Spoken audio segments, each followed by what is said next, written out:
Bonjour à tous, ici c'est Snoob et aujourd'hui je vais vous parler de l'Azeron. Une vidéo un peu hors sujet, mais pas tant que ça. L'Azeron est un mélange d'une souris et d'un clavier, qui sera très utile pour pouvoir utiliser très rapidement certaines de vos touches qui pourraient être cruciales surtout en PvP et même en PvE dans le style de New World.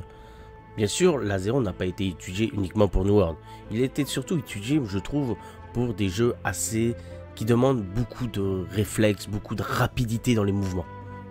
Que ça a été très bien étudié et il donnera un plus et un certain avantage aux joueurs qui l'utilisent. Moi-même, je l'ai testé. Et il faudra quand même un certain temps pour pouvoir s'habituer. Surtout quand on est déjà des joueurs depuis très longtemps clavier-souris. Ceci donne une autre dimension du jeu et surtout une autre expérience. Rappelez-vous de vos débuts sur PC ou même sur console. Il vous a fallu du temps pour vous adapter. Ce sera la même chose. Il faudra un certain temps pour pouvoir la manier et surtout s'entraîner et tout ça pour être, on va dire, au top du top. Ce matériel est imprimé en 3D. C'est-à-dire qu'il y aura possibilité de changer les pièces qui sont cassées ou même usées ou défectueuses. C'est quand même un avantage par rapport à d'autres produits dans le commerce qu'il n'y a pas de possibilité de faire ça. Alors sa durée de vie sera toujours beaucoup plus poussée qu'un produit dans le commerce. Il y a deux styles de modèles, il y a le classique et le compact. Pour information, moi j'ai pris le compact parce que je trouve que le classique, il y a des touches qui sont un peu trop hautes pour pouvoir les atteindre et je ne trouvais pas avoir l'utilité de l'avoir. Mais réellement, le prix ne change pas tant que ça parce que c'est le même prix.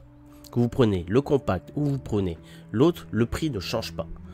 La seule chose qui change par rapport au classique et le compact, c'est le nombre de touches. Vous en avez 26 dans le classique et vous en avez 24 dans le compact.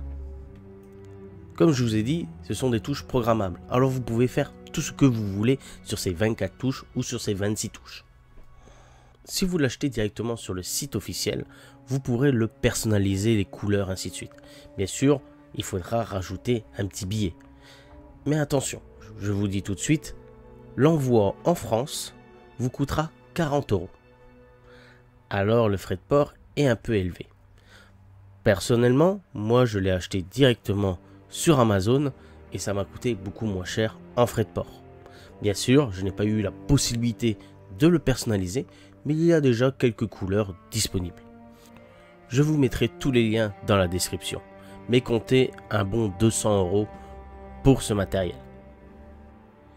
Ils ont aussi mis un bouton très intéressant.